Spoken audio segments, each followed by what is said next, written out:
हाँ, दिल्ली में बहुत अच्छी बारिश हुई, सब जगह अच्छी बारिश हुई। और रेंज हमारे लिए एक एक्सचेंज बन गई, एक चैलेंज बन गई कि हम इस रेंज में अपने जो नए प्लांट्स कैसे लगाएं, और जो हैं हमारे पास ऑलरेडी उनको हम किस तरह से सेव करें। ये एक बहुत बड़ा इशू हुआ है। अब इन एक्सेसिव रेंज से क्या क्या नुकसान है? पहला तो सॉइल इरोजन होता है। सॉइल इरोजन का मतलब, जब बरसात गिरती है तो ये मिट्टी उछलती है और बहती भी है, गमलों में से भी निकलती है, और अगर अपने ग्राउंड गार्डन्स हैं उसमें से भी निकलती है, और जड़ें ढीली हो जाती हैं, कुछ पौधे गिर भी जाते हैं। तो ये एक नुकसान है, होता है। दूसरा नुकसान होता है कि जब अपने जो न्यूट्रिएंट्स है, जिसमें से विशेष तौर पे नाइट्रोजन और पोटेशियम है, वो वाटर सोल्यूबल होते हैं, वो या तो लीज डाउन होते हैं। लीज डाउन का मतलब नीचे चले गए या फिर रन ऑफ में बह गए।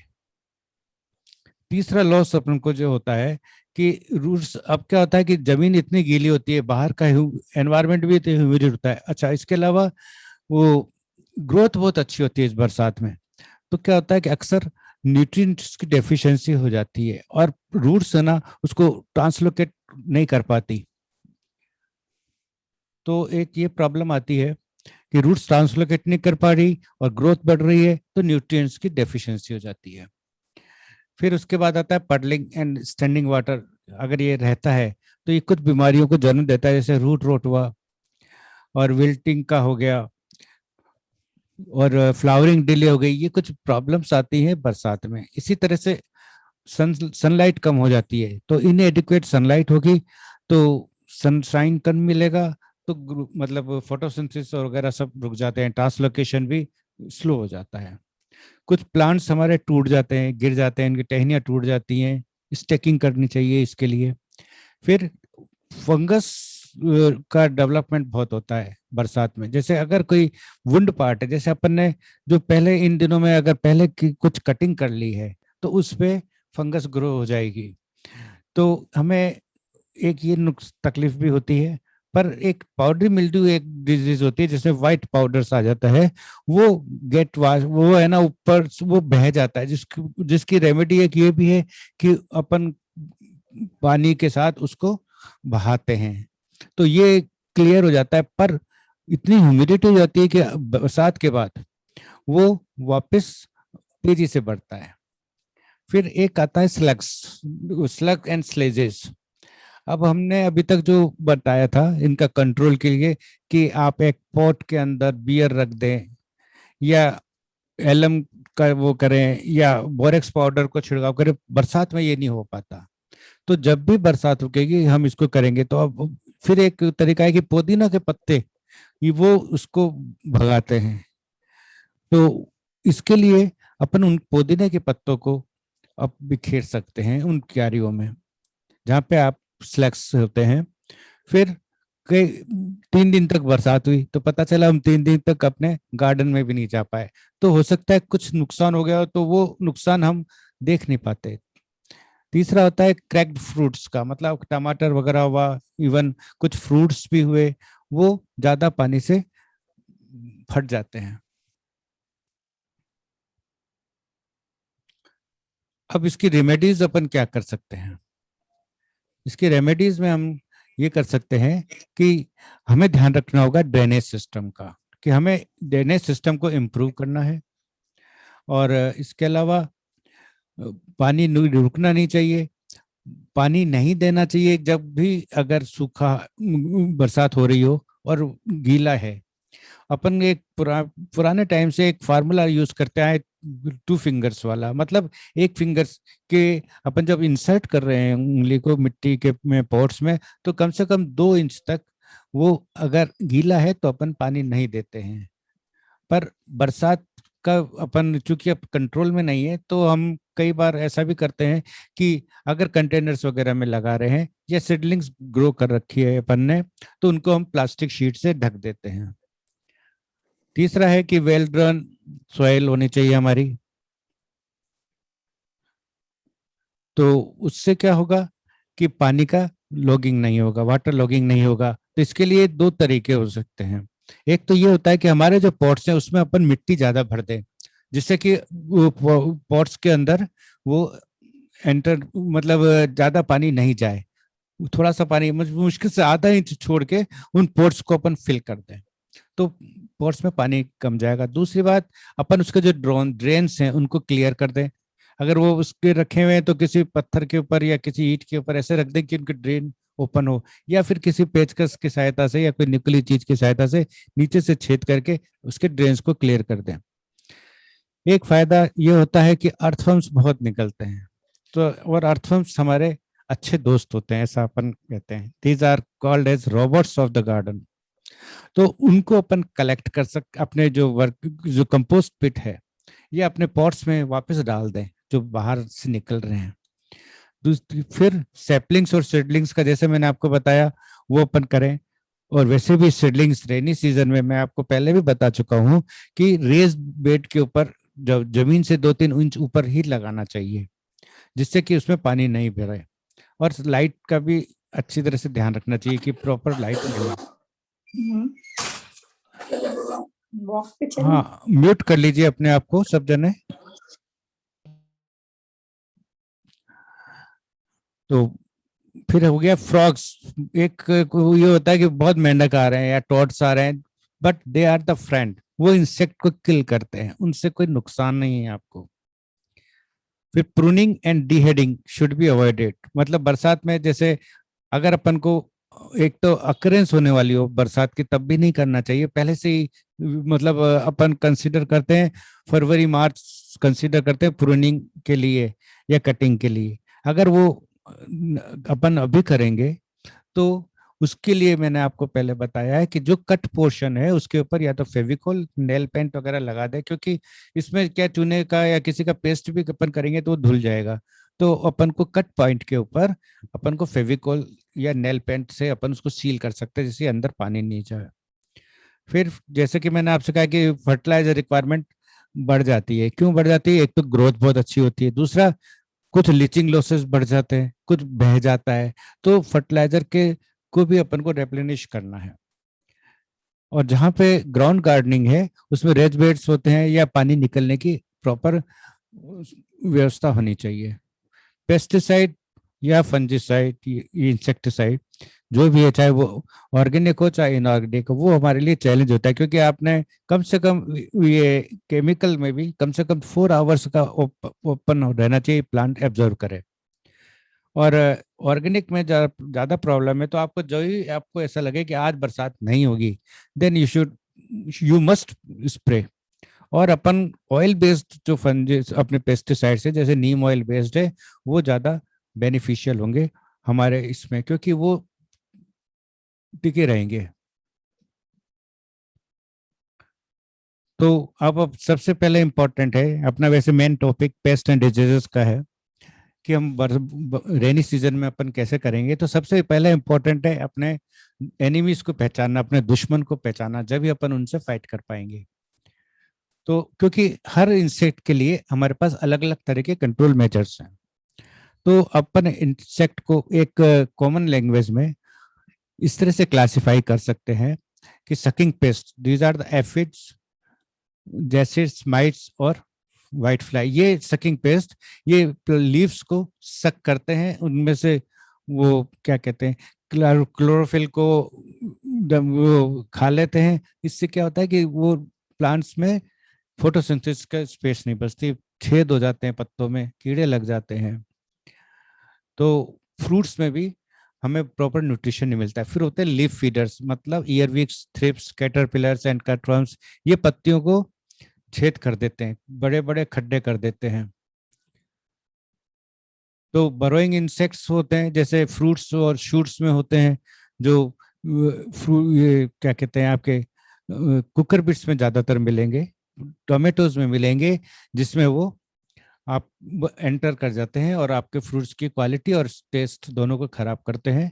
फिर आता है निमेटोड्स, जो रूट्स में लगता है। वो कैसा होता है मैं आपको आगे बताऊंगा।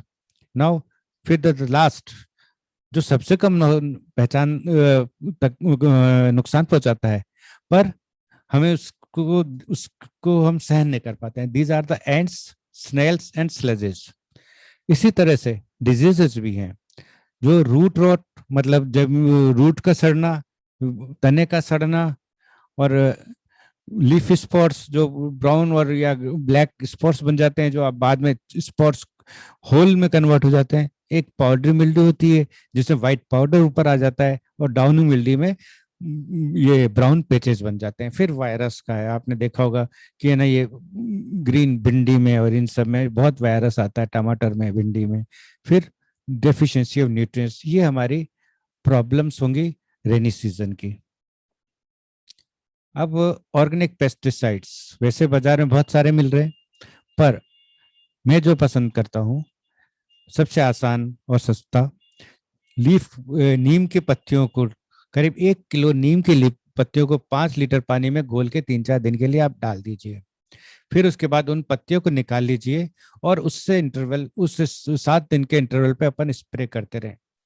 अब इसको अपन को एनरिच करना है और स्ट्रॉन्ग बनाना है, तो उसके अपन गार्लिक भी चॉप करके डाल सकते हैं, काउ यूरिन डाल सकते हैं, टोबैको के वो पत्ते डाल सकते हैं, मतलब इसको हम आसानी से कर सकते हैं।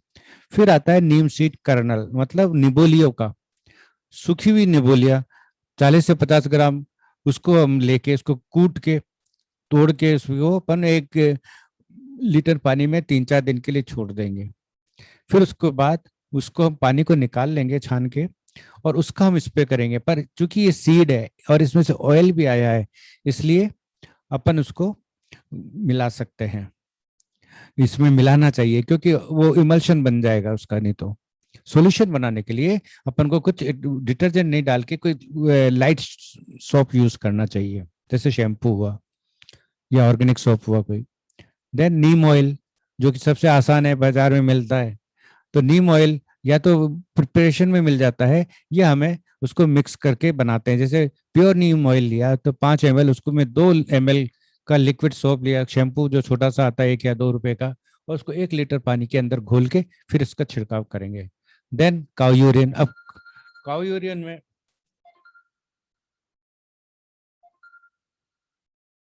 हेलो भावना, लिंक नहीं आया। ओके, आपको, आप है ना उसमें September 4 ग्रुप में नहीं है क्या, व्हाट्सएप पे? नहीं नहीं, September 4 ग्रुप में आपको ऐड किया था मैंने, और आप देखिए व्हाट्सएप पे, Sep 4 व्हाट्सएप पे। और आपको इंडिविजुअल इंडिविजुअल भी गया है, आपको इंडिविजुअल भी गया है। मैं आप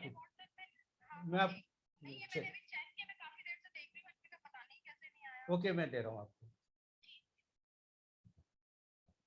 सॉरी, लेट ज्वाइन करने वालों के साथ प्रॉब्लम आप।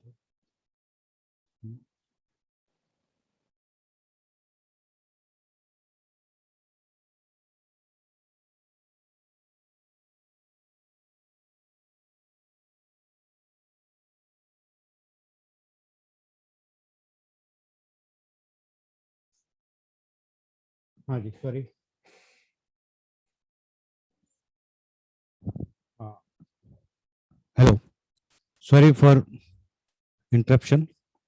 तो काउ यूरिन, और इसकी जो मैं बात कह रहा था आपसे, ये कह रहा था कि काउ यूरिन, और again A one more thing, this छाछ, बटर मिल्क, इसकी कंसिस्टेंसी डिसाइडेड नहीं होती हमारे पास कि हमने कितना पुराना लिया है, कितने टाइम लिया है, फ्रेश लिया है। तो इसके लिए हमको करना होगा कि हम थोड़े से पार्ट के ऊपर, वैसे तो इसका जो है 100 to 200 ml पर लीटर वाटर में इसको अपन स्प्रे कर सकते हैं। पर क्या होता है कि है ना, पता नहीं होता है कि कितनी कंसंट्रेशन है, specially for the cow urine और दिस बटर मिल्क। तो अपन को एक पार्ट के ऊपर, उसी प्लांट के एक पार्ट के ऊपर, या एक प्लांट के ऊपर अपन स्प्रे करके एक दिन देख लें। अगर नुकसान नहीं हो रहा है तो अपन वी कैन कंटिन्यू। अगर अगर उसके बाद फिर भी उससे नुकसान हो रहा है तो अपन डाइल्यूशन को इंक्रीज कर दें, क्योंकि इसकी कंसंट्रेशन अनप्रेडिक्टेबल होती है। तो सकिंग पेस्ट जो है, जैसे कि मैंने आपको बताया, वो देखिए एफिड्स हैं, ये ग्रीन कलर के होते हैं, जो अक्सर पत्तों के ऊपर या पत्तों के नीचे छुपे हुए रहते हैं। और इस नीचे छुपे रहने से क्या होता है कि अपन जो स्प्रे करते हैं उससे ये बच जाते हैं। तो अपन को जब भी स्प्रे करना है तो उसके नीचे भी स्प्रे करना है, पत्तों के नीचे भी।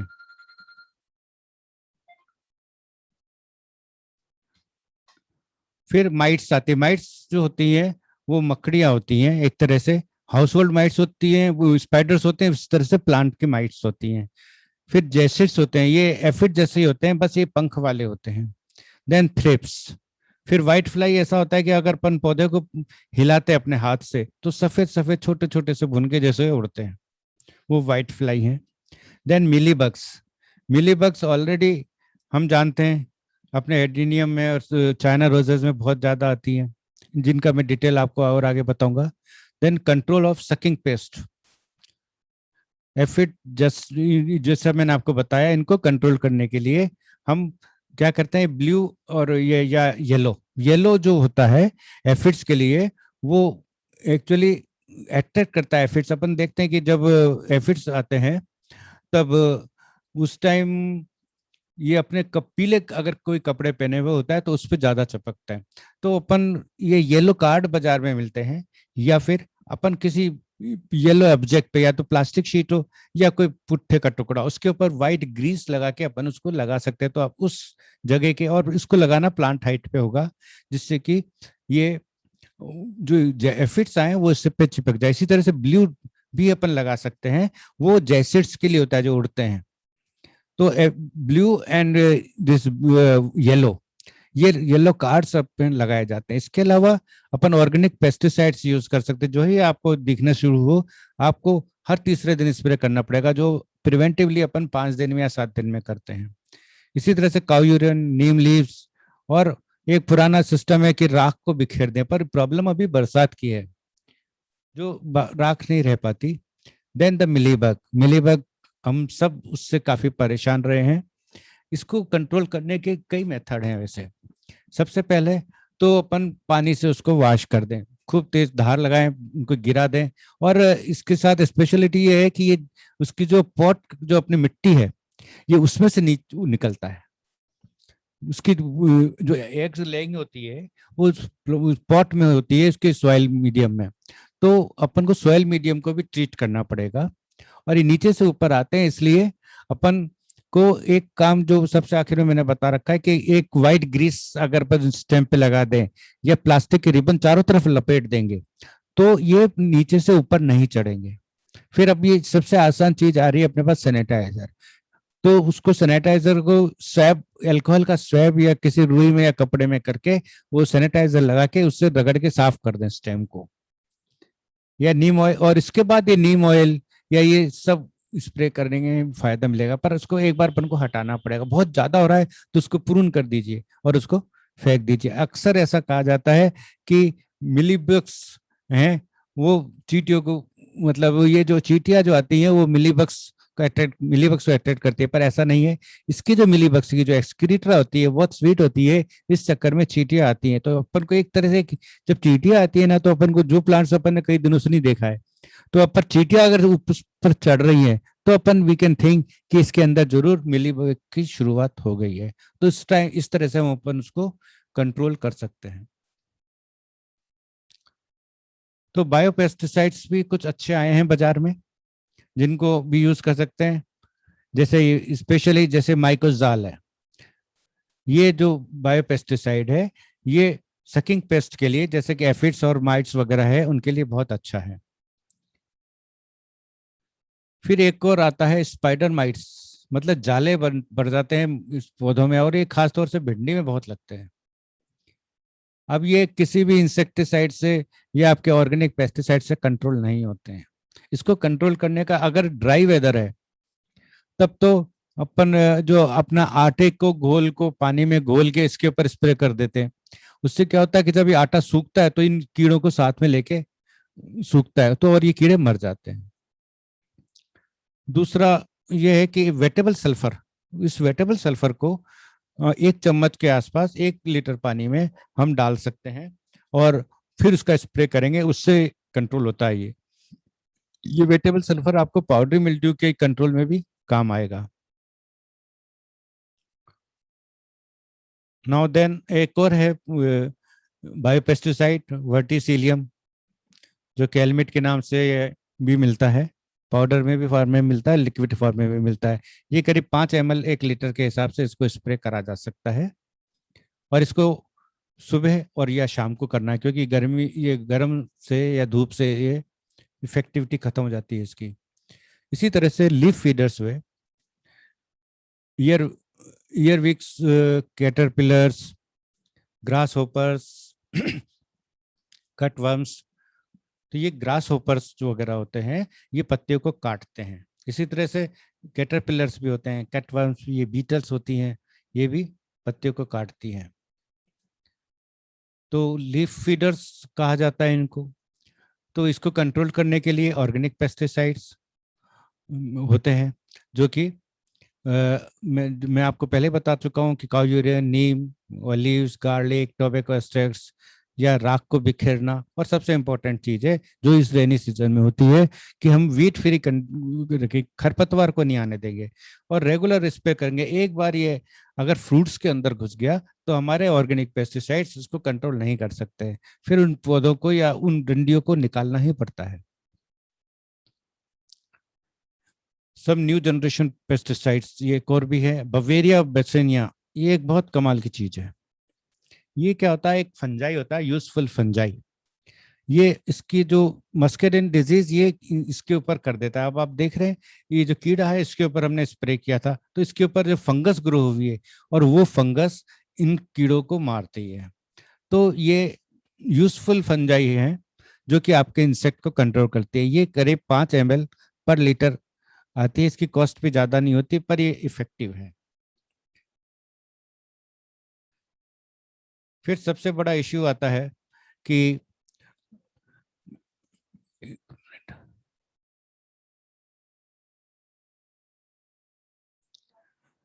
सबसे बड़ा इश्यू आता है कुकर बिट्स का। जब लौकी, तोरई, खीरा, करेला, इन सब में फ्रूट फ्लाई, कद्दू, इसमें बहुत फ्रूट फ्लाई लगती है। फ्रूट फ्लाई में ये जो इंसेक्ट है ये क्या करता है कि ये अपना अंडे इस फ्रूट्स के अंदर देता है। और इवन जब आपका फ्लावरिंग स्टेज होती है ना कुकर बीट्स में, जब फीमेल, इवन उसी टाइम पे भी दे सकता है। तो कई बार ये नष्ट हो जाते हैं अपने फीमेल फ्लावर्स। तो ये जो इसका एक आसान तरीका तो ये है कि अपन इसको पेपर से कवर कर दें। दूसरी बात है कि है ना उसको अग्नि कंट्रोल अपन को फ्रीक्वेंसी बढ़ाई। इवन जब फ्लावर, जब फीमेल फ्लावर आ रहा है उस टाइम से अपन को स्प्रे करना पड़ेगा। एक अगर तोरई वगैरह अपन ने लगा रखी है, रिज गार्ड जिसे कहा जाता है, तो वो ज्यादा ससेप्टेबल है। तो अगर अपन ने दूसरे लगा रखे तो कुछ एक आध तोरई का बेल इसके लिए छोड़ देना चाहिए कि सारे कीड़े इसके ऊपर चले जाए। उसके ऊपर स्प्रे भी नहीं करें अपन एक आध थोड़ा जगह पे। तो क्या होगा कि अपने सारे इंसेक्ट डाइवर्ट हो जाएंगे तोरई के ऊपर। फिर इस तरह से अपन ने ये जो मैंने आपको प्लास्टिक की बोतल बताई है इसके अंदर एक घोल बनाते हैं अपन, जिसमें सिट्रोनिल ऑयल या यूकलिप्टस ऑयल और थोड़ा सा एसिटिक एसिड और गुड़ मिलाते हैं।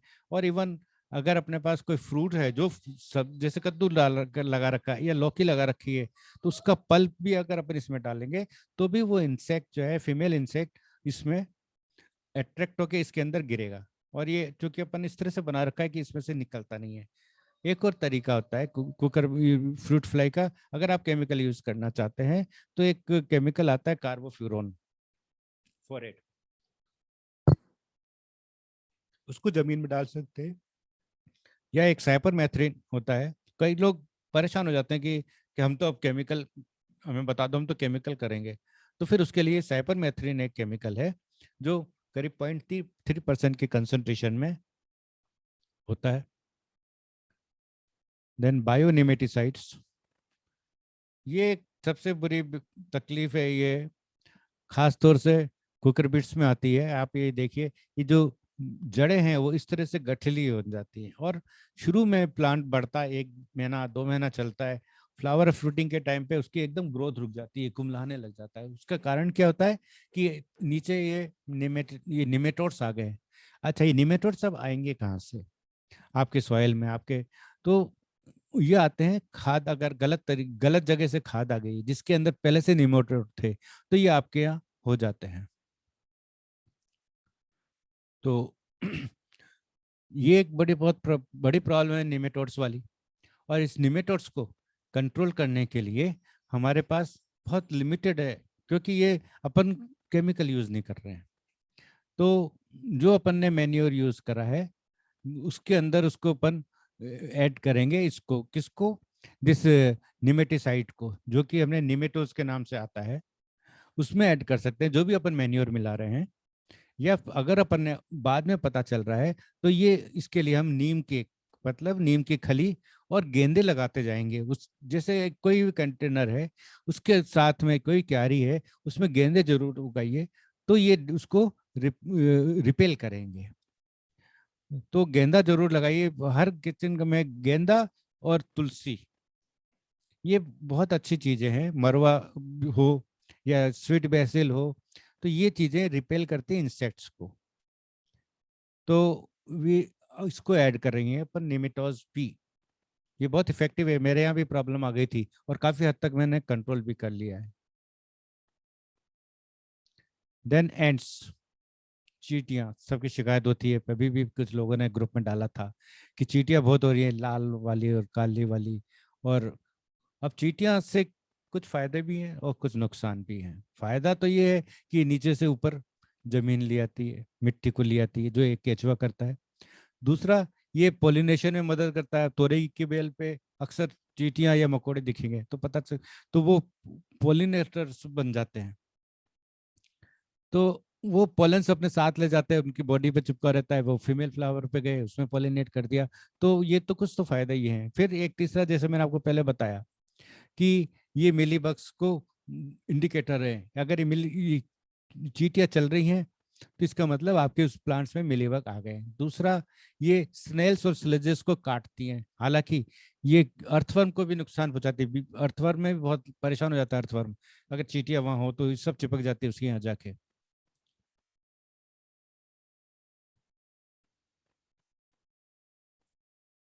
तो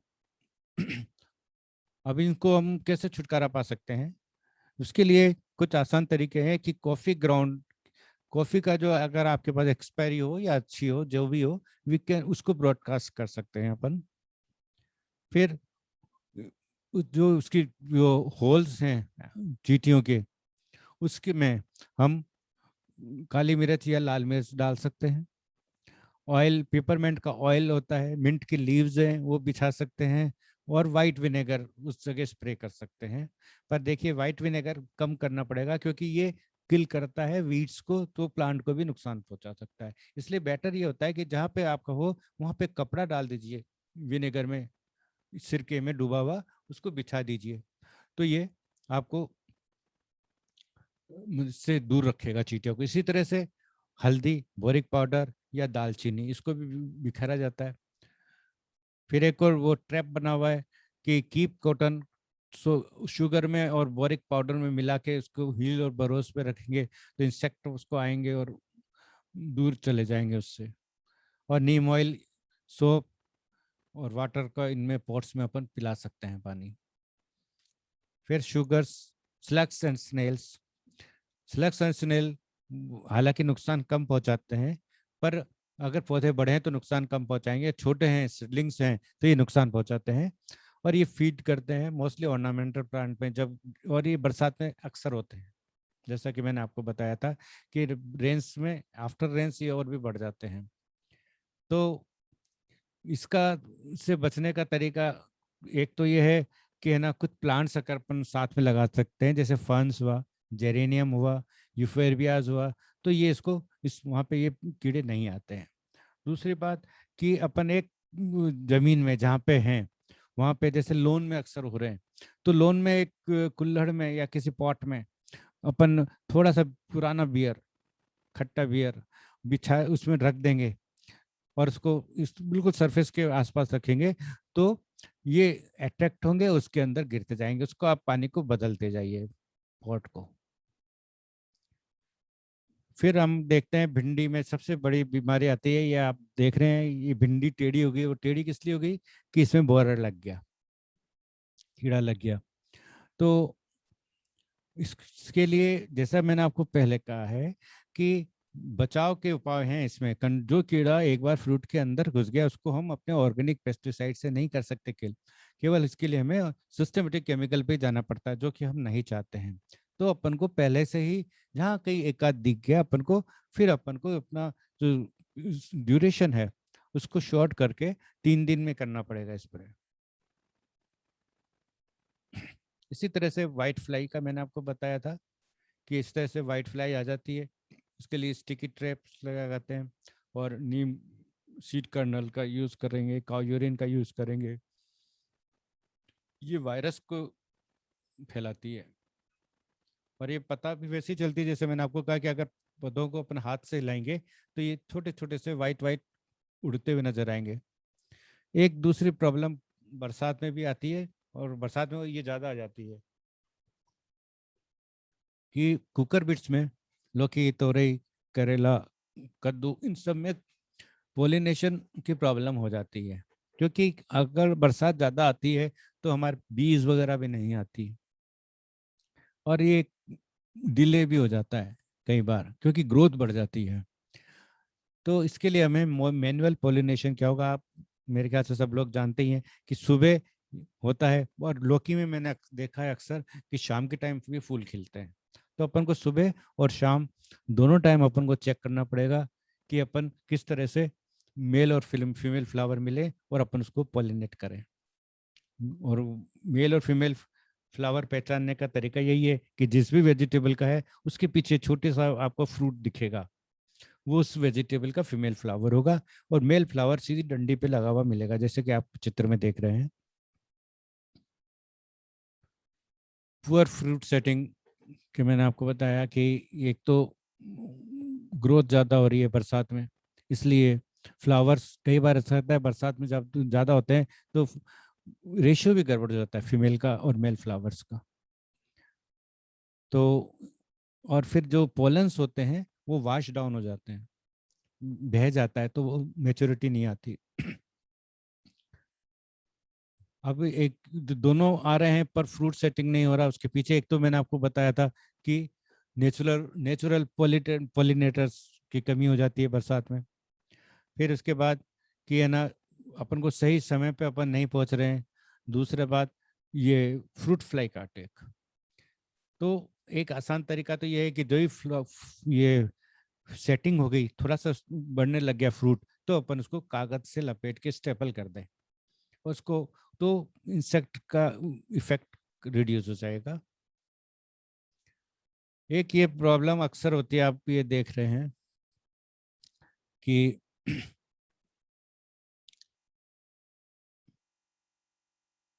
ये एक प्रॉब्लम अक्सर आती है ब्रिंजल में। जब इंसेक्ट ये डाली आपको सूखी हुई मिलेगी, मुरझाई हुई मिलेगी, सॉरी, इसका मतलब अंदर एक इंसेक्ट इसमें घुसा हुआ है टनल बना के। ये वाले इंसेक्ट्स होते हैं जिनका ये एडल्ट है। तो इसके लिए चूंकि अपन ऑर्गेनिक यूज कर रहे हैं तो अपने पास एक ही रेमेडी है कि जो अपन ये मुरझा गए हैं उनको आप यहाँ से कट कर दीजिए और दूर फेंक दीजिए, जिससे इसमें से अंदर जो प्यूपा है वो एडल्ट में कन्वर्ट होगा, फिर वापस आएगा। देखिए ये ब्रिंजल में भी हो गया, इसी तरह से छेद हो गए और अंदर वो हो गया। कुछ इंसेक्ट होते हैं लीफ रोलर वाले, जो पत्तियों को गोल करके इसको अपन खोलते हैं तो अंदर एक जाल सा बना होता है और उसके अंदर एक कीड़ा होता है। तो ये जो है इंसेक्ट्स जो हैं ये बहुत ये अंदर से नुकसान पहुंचाते हैं। तो अपन को इनका कंट्रोल करने की और सबसे इम्पोर्टेंट चीज क्या है कि हमको जरूरत है कि हम उसको देखें और बरसात के दिनों में स्पेशली हम इसको जाएं। तो इसमें क्या कंट्रोल मेजर हैं इसके इसके हैं कि इनको रेगुलर क्लिपिंग करें, जो भी डेड पार्ट है, डेड शूट से उनको अपन हटाते जाएंगे। नीम और काउ यूरिन का और इन सब का स्प्रे हम करते रहना चाहिए। अगर ये शुरू हो गया है तो हमको अपना इंटरवल और कम करना पड़ेगा। जो कैटरपिलर्स वगैरह देख रहे हैं उनको आप हाथ से उठाइए क्योंकि अपन ऑर्गेनिकली कंट्रोल कर रहे हैं, और उनको किसी उसमें डाल दें। तो इंसेक्टिसाइड के पानी में या साबुन के पानी में इकट्ठे कर करके डालते जाएं। अब एक जनरल प्रैक्टिस मैं आपको बता रहा हूँ। जनरल प्रैक्टिस ये है कि अपन किस तरह से ध्यान रख सकते हैं कि अपन पेस्टिसाइड्स, ऑर्गेनिक पेस्टिसाइड जो यूज कर रहे हैं, उनको भी हमें अलग अलग यूज करने चाहिए। जैसे और वीक में एक दिन फिक्स कर दें, ये बता रहा हूँ मैं आपको प्रिवेंटिव के लिए। प्रिवेंटिव मतलब कीड़ों से आने से, लगने से पहले अपन को हर वीक में स्प्रे करना है। तो अपन एक डे फिक्स कर दें। एक जैसे अपना एक महीना है तो एक फर्स्ट वीक में हम काव यूरिन करें, दूसरे में नीम बेस्ड पेस्टिसाइड करें, तीसरे में टोबैको लीव्स का करें, और चौथे में बटर मिल्क काउ यूरिन। मतलब अपन को चेंज करते जाएंगे तो हमारा कंट्रोल का प्रिवेंशन और ये बेटर रहेगा। इसी तरह से अगर कीड़ा लग गया है तो मैं आपको पहले ही सारे मैं बता चुका हूँ, इंसेक्ट्स इस तरह से होंगे, तो उसमें अपन को ड्यूरेशन अपन कम कर देंगे, 3-3 दिन पे स्प्रे करना शुरू कर देंगे। फिर डिजीज आ गई। डिजीज में रूट रोट और विल्ट क्या होता है कि ये प्रिवेंटिव मेजर्स में आ जाता है, क्योंकि ये जब एक बार हो जाते हैं तो फिर इनका कंट्रोल नहीं होता। इसके लिए सीड ट्रीटमेंट करा जाता है, बेविस्टिन का किया जाता है, सॉइल ट्रीटमेंट करते हैं, ट्राइकोडर्मा वगैरह का। तो ये कंट्रोल नहीं होता, इसमें केवल प्रिवेंटिव ही होता है। फिर leaf spots, powdery mildew, deficiency और न्यूट्रिएंट्स को हम कंट्रोल कर सकते हैं। और सबसे ज़्यादा इम्पोर्टेंट, जैसा कि मैं आपको कहा था कि चाहे वो बरसात हो चाहे नहीं हो, अपने को वीड्स को अलाउ नहीं करना चाहिए, क्योंकि सबसे ज्यादा इंसेक्ट पेस्ट आते हैं वीड्स के ऊपर। अब जैसे मैंने आपको बताया कि डेली मॉनिटरिंग बहुत जरूरी है, और डेली मॉनिटरिंग में हमें ये देखना है कि है ना, कीड़ा जैसे ही पत्ते क्या नुकसान हो रहे हैं उसको वॉच करना है। कीड़ा लग रहा है, कैंकर हो रहा है, इस वायरस लग रहा है, तो अपन पौधे को पूरा उखाड़ ही देते हैं, हटा ही देते हैं। तो इम्पोर्टेंट चीज है कि अगर अपन रेगुलर वॉच रखेंगे तो 75% प्रॉब्लम तो हमारी वैसे ही सॉल्व हो जाएगी। एक जनरल प्रोटोकॉल जिसे कहा जाता है कि ये प्रोटोकॉल है हमारे लिए कि हम शुरुआत कैसे करेंगे। अगर हम सीड बो रहे हैं तो बेवेस्टिन या सिनामोन का अपन वो करेंगे, सीड ड्रेसिंग करेंगे, या और सीवीड एक्सट्रैक्ट जैसे सागरिका के नाम से भी मिलता है, वो उसमें हम सीड को भिगोएंगे। उसी पानी में अपन ये भी डाल देंगे, कौन सा, सीवीड एक्सट्रैक्ट। इवन ये अपने ये एस्प्रिन, एस्प्रिन की गोली भी अच्छी पाई गई है कि इसको भी अगर अपन डाल देंगे तो ये जर्मिनेशन भी जल्दी होगा, फंगस नहीं लगेगी। दूसरा है रूट ट्रीटमेंट बिफोर ट्रांसप्लांटेशन। तो ट्रांसप्लांट करने से पहले भी हम कुछ देर के लिए, 20 मिनट के लिए, अपने जो सीडलिंग्स जो अपन को ट्रांसप्लांट करने हैं उनको एस्प्रिन या डिस्प्रिन 2 टैबलेट पर लीटर और सीवीड एक्सट्रैक्ट इसमें अपन थोड़ी देर भिगो के रख देंगे।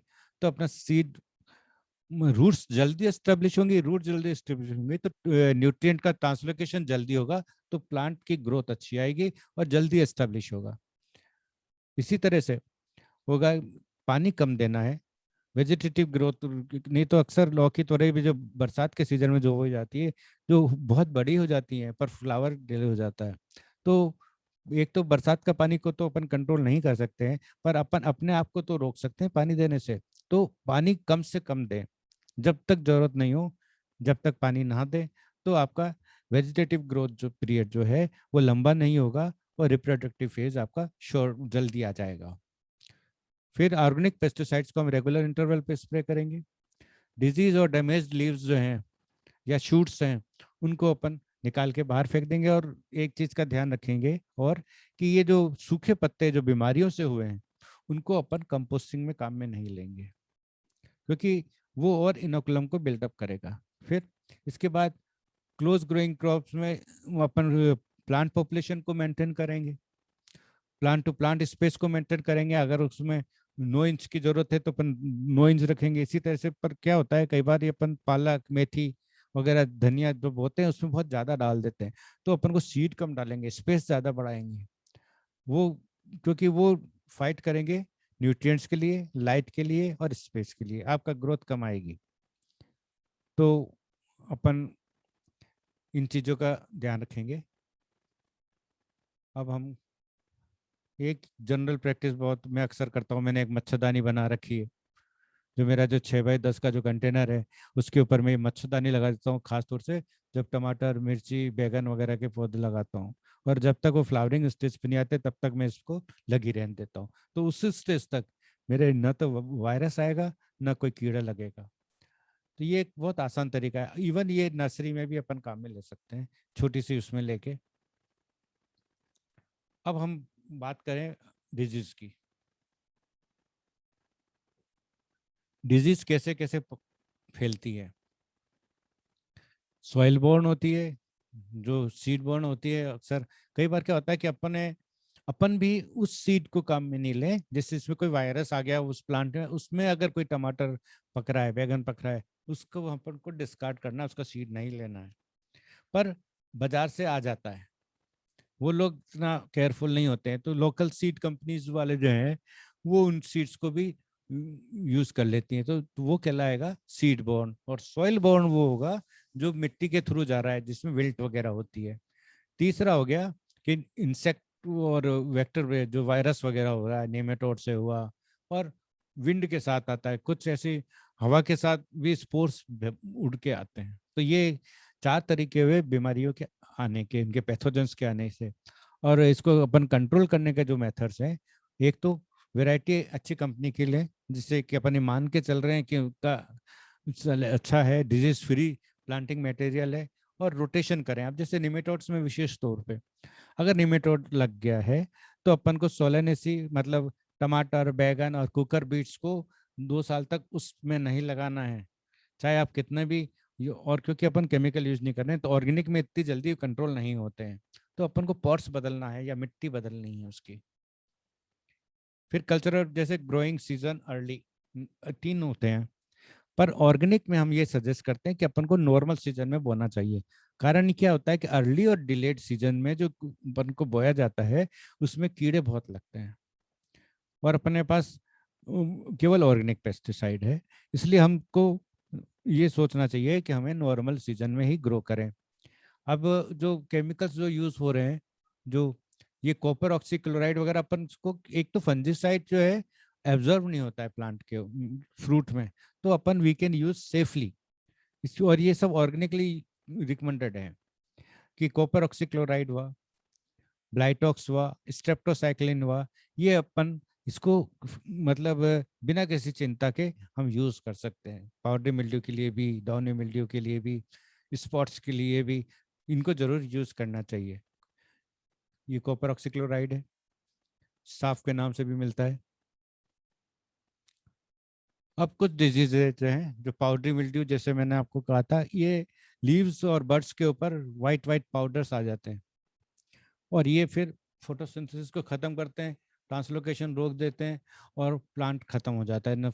मतलब बर्ड्स के ऊपर आ जाएगा तो फ्लावर भी सेट नहीं होगा, और लीव्स पे आ जाएगा तो लीफ को पूरी कवर कर लेगा, तो फोटोसिंथेसिस नहीं होगा। तो इसको पहला आसान तरीका यह है कि शुरुआत ही हो तभी उसको एक पानी की धार के साथ बहाया जाए, धोया जाए। और फिर उसके बाद वेटेबल सल्फर मिलता है, wettable sulphur is also organic in nature. आधा चम्मच वेटेबल सल्फर को हम 1 लीटर पानी में घोल के उसका छिड़काव रिपीटेडली करेंगे हर वीक में। या 1 चम्मच बेकिंग सोडा और 1 चम्मच वेजिटेबल ऑयल और 1 ml लिक्विड सोप, इसको 5 लीटर पानी में मिला के इसका स्प्रे करेंगे पाउडर मिल्ड्यू के कंट्रोल के लिए। फिर स्टेम रोट। अब स्टेम रोट जो एक बार हो जाता है फिर वो कंट्रोल नहीं होता है, अपन को निकालना ही पड़ता है। और जब अपन इसको निकालें तो उसके जड़ समेत निकालें, आसपास की मिट्टी का लालच नहीं करें, उनको भी बाहर निकाल दें। तो उसके लिए अपन को ट्राइकोडर्मा का यूज करना है, तो जहाँ पे हो उस अगली क्रॉप में नहीं लगे, इसलिए ट्राइकोडर्मा का यूज करना है। और पानी को अपने को कम करना है जिससे कि उसमें वेंटिलेशन बढ़े और वीड्स नहीं हो। देन लीफ स्पॉट डिजीजेस जो होती हैं, जैसे ब्लाइट्स हुआ, एंथ्रेक्नोज हुआ, मतलब जो डार्क ब्राउन स्पॉट्स बन जाते हैं, फिर बाद में सूख के नेक्रोसिस हो जाता है और वो छेद हो जाते हैं उसके अंदर।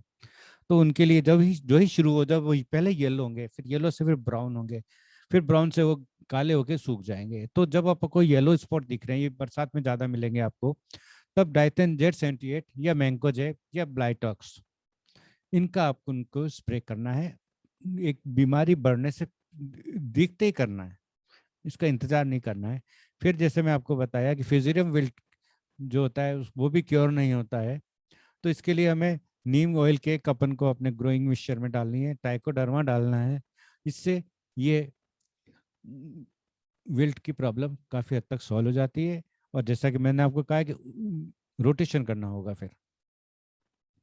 देन द वायरस, वायरस जो है वो मोज़ेक लीफ वायरस भी होता है, वो लीफ स्मॉल लीफ में भी होता है। तो ये इंसेक्ट से फैलता है, एफिड से, जेसिड से, वाइट फ्लाई से, कई बीटल से। तो अपन को इनको कंट्रोल करने का केवल वो तरीका नहीं है, इनको भी केवल प्रिवेंटिव मेजर है।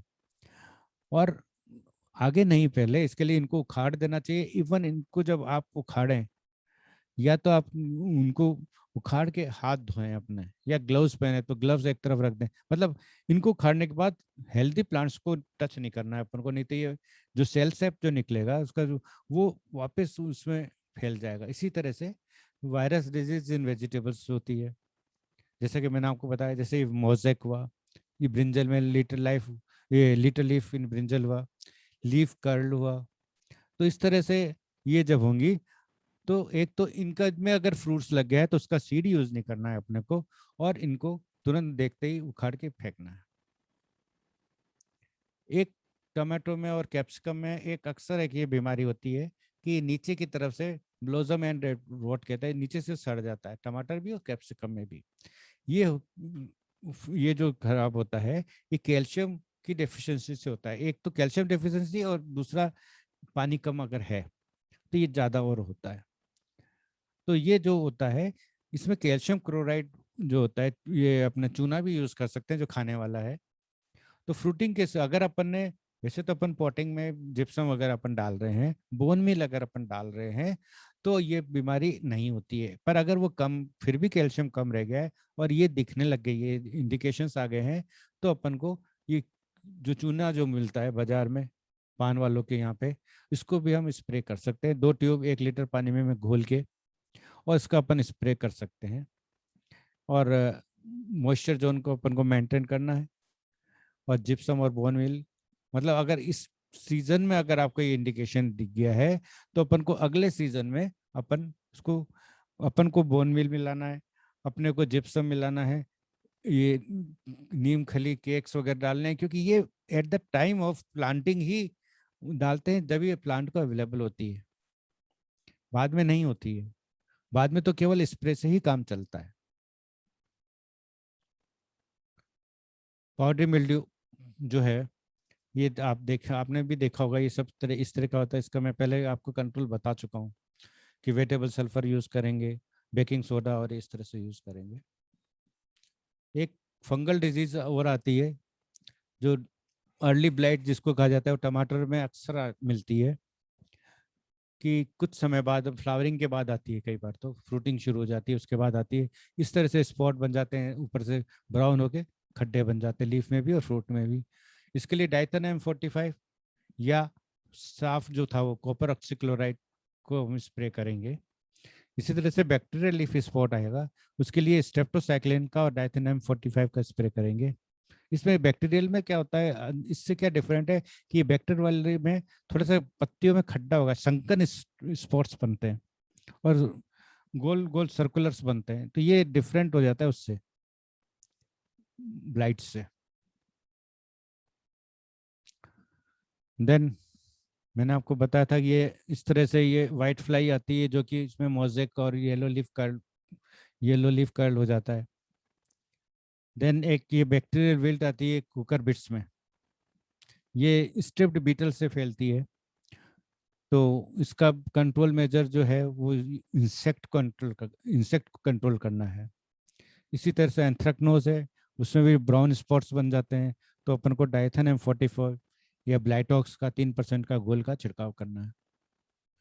अब बरसात में सबसे बड़ी प्रॉब्लम ये एक होती है कि अपने पानी खूब हो जाता है जमीन में, ऊपर भी वेदर में भी पानी होता है, तो एवोपरेशन भी नहीं होता है, और ट्रांसलोकेशन भी रिड्यूस होता है, क्योंकि प्लांट की डिमांड कम हो जाती है, पर न्यूट्रिएंट लीच डाउन हो जाते हैं। अच्छा, फिर अगर आपने जो पॉट्स में अगर दिया है, तो वो ऊपर ट्रांसलोकेट नहीं होंगे, क्योंकि इतनी नमी है उसमें, प्लांट में भी कि उसको जरूरत ही नहीं है कि वो रूट से पानी को ज्यादा खींचे, तो न्यूट्रिएंट भी नहीं जाएंगे। तो इस केस में खास तौर से रेनी सीजन में अपन को ये जो फोलियर स्प्रे के लिए जो एनपीके है या वर्मी वाश है, इनको यूज करना है। तो ये जैसे ये वाटर सोल्यूबल फर्टिलाइजर्स आते हैं, वाटर सोल्यूबल फर्टिलाइजर भी दो तरीके के आते हैं। एक तो जो अर्ली स्टेज के ऊपर एनपीके लगभग बराबर से आता है और कम होता है, उस टाइम अपन 19 19 19 या 12 12 का जो भी होता है वो देंगे। और जब फ्लावरिंग या और फ्रूटिंग आ जाएगी तब हम नाइट्रोजन को कम कर देंगे, क्योंकि हमको क्या ग्रोथ कम करनी है और रिप्रोडक्शन फेज को बढ़ाना है। तो उस टाइम हम पोटाश और सल्फर को हम इसका स्प्रे करेंगे, ना कि नाइट्रोजन का करेंगे। नाइट्रोजन ऑलरेडी उसने ग्रोथ हमको दे चुकी है। तो इस तरह से अलग अलग फार्मुलेशन में ये मिलते हैं, जिसमें N0 भी होता है या N कम होता है और P और K ज्यादा होता है। अब विंटर सीजन आ गया है हमारा, अभी बरसात भी खूब हो रही है, तो अपन को बरसात के हिसाब से कुछ दिन रुक जाना चाहिए, जल्दी नहीं करना चाहिए। तो अपन को विंटर सीजन चाहे वेजिटेबल हो चाहे फ्लावर्स हो, उनके लिए हमें 10 से 25 डिग्री सेल्सियस का टेम्परेचर, डे टेम्परेचर जब हो जाए तब अपन को उसको वेजिटेबल्स को लगाना है। और बरसात का सीजन है, इसलिए हमको अपने क्यारियों को जमीन से ऊंचा रखना है और इनको फ्लावर्स को लगाना है। तो जो मेजर मेनली सबसे ज्यादा अपन को विंटर्स में बहुत वैरायटी है, more than 100 types of flowers can be grown during this winter. जो मेजर है जो हैं वो salvia, cineraria, chrysanthemum, dog flower, marigold, calendula, phlox, cockscomb, calendula, dianthus and many more होते हैं। ये कुछ बड़े सुंदर सुंदर हैं। ये फ्लावर्स आपके सितंबर टू फरवरी तक चलते हैं। आपने जब बोया उसके 2 महीने के बाद करीब ये फ्लावरिंग शुरू कर देते हैं।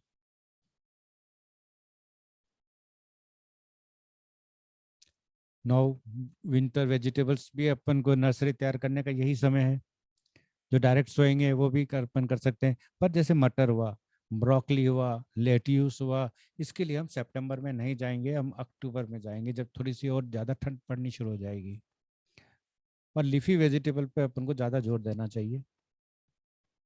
ये एक तरीका है मैंने खुद डेवलप किया है कि अपन नर्सरी कैसे तैयार करें। अगर अपन ये प्रो ट्रेज हैं जैसे कि आप देख रहे हैं कि ये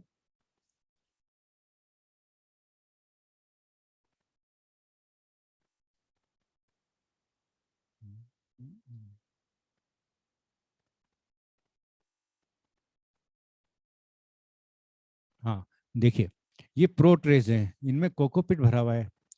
और वर्मी कंपोस्ट अपन डाल लें तो डालें, नहीं तो कोई ज़रूरत नहीं होती है। अब इसको अपन को टेम्परेचर कैसे देंगे, इसका तरीका बहुत आसान है कि मेरे पास एक ये बेंच पड़ी हुई थी, उसको मैंने इन प्रो ट्रेज के ऊपर रख दिया और उसको मैंने इसको प्लास्टिक से रैप कर दिया। तो ये क्या हो गया, कवर हो गया। एक तो बरसात का पानी नहीं गया, दूसरा अंदर टेम्परेचर बढ़ गया। उससे क्या होगा कि सीड को अच्छी तरह से जल्दी स्वेल होगा और जर्मिनेट जल्दी होगा। तो ये एक आसान तरीका है। ये हमने अब एक तरह से अपन ये मान के चलिए हमने अपना पॉली हाउस बना लिया। और जब 4 5 लीव्स का हो जाएगा तब अपन इस शीट को हटा देंगे, बरसात अगर हट गई है तो, और अपन इसके ऊपर मच्छरदानी डाल देंगे।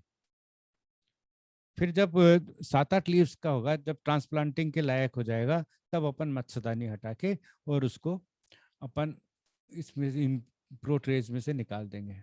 तो ये एक बहुत आसान तरीका है जो अपन अपने घर पे कर सकते हैं। अच्छा, फिर इसके बाद नर्सरी में जो बीमारी लगती है या कीड़े लगते हैं वो होता है डैम्पिंग ऑफ विल्टिंग। इसमें क्या होता है कि जो सीडलिंग्स है ना खूब लंबे लंबे हो जाते हैं या एक तरफ को मोड़ जाते हैं। मुड़ने का तो कारण ये होता है कि अगर वो फुल सनशाइन में नहीं है, तो जिस तरफ से सनशाइन दिख रही है, सूरज की रोशनी जिधर से आ रही है, कोई ऐसे खिड़की जैसी है या कुछ, तो ये उसका डायरेक्शन बदल जाता है, ये सब उसकी तरफ घूम जाते हैं। तो अपन को इसमें प्रॉपर लाइट रखनी है। और सीडलिंग को ट्रीट करना, मतलब सीड को और ग्रोइंग मिक्सचर को जिसमें अपन नर्सरी तैयार कर रहे हैं, उसमें मैंने आपको जैसा बताया था कि थोड़ा बेवेस्टिन और सीड को भी ट्रीट करना है और उसमें भी मिलाना है ट्राइकोडर्मा, बेवेस्टिन, जो भी अपन इसमें यूज करें वो कर सकते हैं। फिर एक जो आते हैं लीफ माइनर्स अक्सर आ जाता है, ये बड़े में भी आता है छोटे में भी आता है। तो ये इसके लिए हम इतने छोटे प्लांट्स के ऊपर स्प्रे भी नहीं कर सकते। तो इसका एक ही तरीका है कि थोड़ा सा बड़े हो जाए तो इसके ऊपर 7-8 दिन के बाद अपन स्प्रे कर सकते हैं नीम ऑयल का। काऊ यूरिन का इसमें नहीं करेंगे क्योंकि वो स्ट्रॉन्ग हो सकता है। तो नीम ऑयल का अपन स्प्रे करेंगे, और जिन पत्तियों में इस तरह से जब ये बन गए स्नैक टाइप, उनको अपन रिमूव करते जाएंगे, हटा देंगे। Thank you. अब आप सब जो चाहें वो क्वेश्चन पूछ सकते हैं मेरे से। आपको कैसा लगा ये बताइए। और हेलो,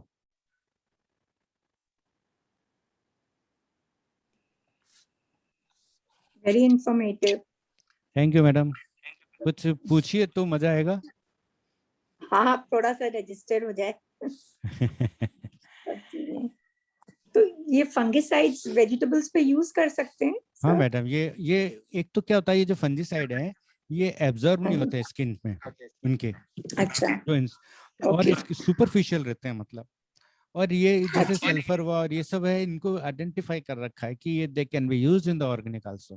पेस्टिसाइड यूज नहीं कर सकते, पर फंजीसाइड अपन यूज कर सकते फंगिसाइड, ओके, थैंक यू। हैं, क्योंकि ये तो धोने से ही निकल जाएगा। हाँ जी। हाँ, हेलो सर। हाँ, मेरे को आपका नाम नहीं आया हाँ, मैडम। भावना। भावना, भावना है, हाँ भावना। हाँ हाँ हाँ हाँ, मैं ये पूछ रही थी सर, जैसे नीम ऑयल का तो हमें पता रहता है कि 5 ml लेना होता है 1 लीटर वाटर में। जैसे थोड़ा सा काउ तेज, यूरिन अगर थोड़ी सी यूज। आवाज कम आ रही है। हेलो। हाँ हाँ, बोलिए। हाँ, हाँ। जैसे नीम ऑयल तो हम लोग 5 ml/लीटर यूज कर लेते हैं जब स्प्रे करते हैं, तो जनरली 5 ml/लीटर हाँ हाँ, नीम ऑयल। नीम ऑयल प्योर। और काउ यूर हाँ हाँ, प्योर। और और साथ काउ में उसको यूरिन अपन जैसे आप बताते तो वो काउ डालेंगे यूरिन शैम्पू। कितना हम यूज करें? अब काऊ यूरिन एक्चुअली 20% तक कहा जाता है, पर जैसे जी आप जी थोड़ा सा जी लेट सर। ज्वाइन कर पाई ना, हाँ, तो मैंने ये कहा है कि काऊ यूरिन और बटर मिल्क, इन दोनों की कंसिस्टेंसी को जो है, कंसंट्रेशन कितनी है, ये अपन को पता नहीं होती, क्योंकि ये दोनों होममेड चीजें जी हैं। जी जी जी। कितना पुराना है कितना खट्टा है अपन को पता नहीं है।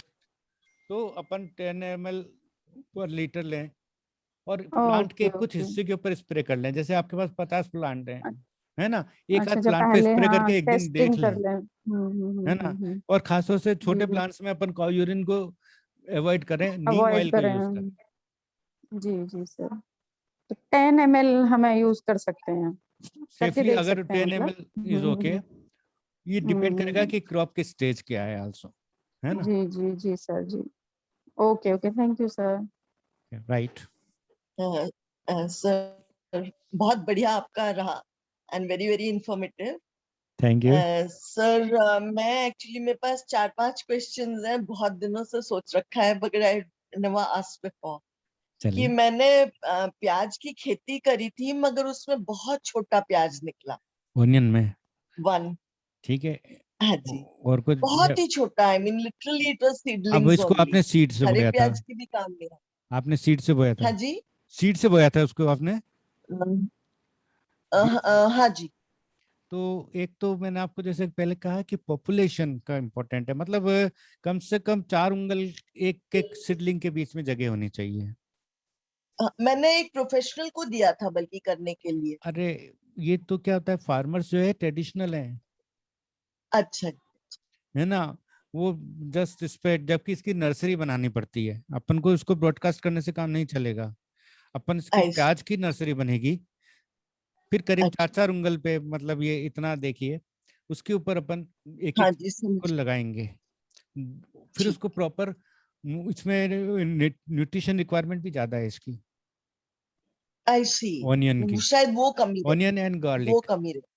है ना। तो पानी की इसमें बहुत चाहिए, every 10 days you need a water.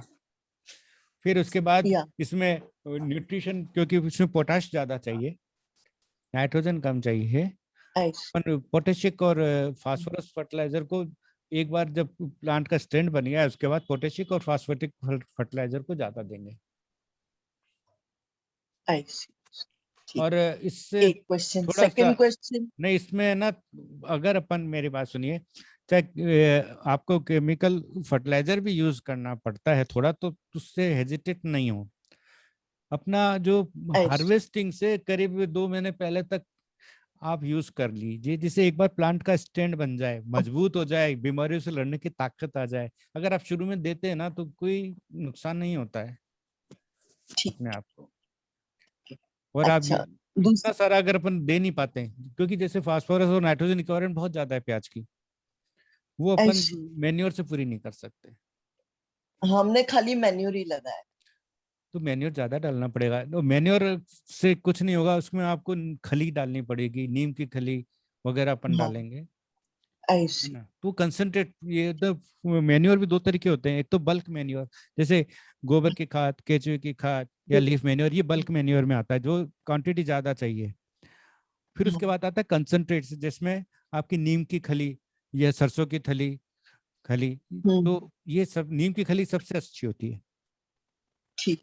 हाँ, आप बोलिए दूसरा। अच्छा सेकंड सेकंड क्वेश्चन, लॉकार्ट का पेड़ है मेरे पास। हम्म। तो पहली बार उसका वो निकला फ्रूट, तो हम्म। बहुत छोटा फ्रूट निकला।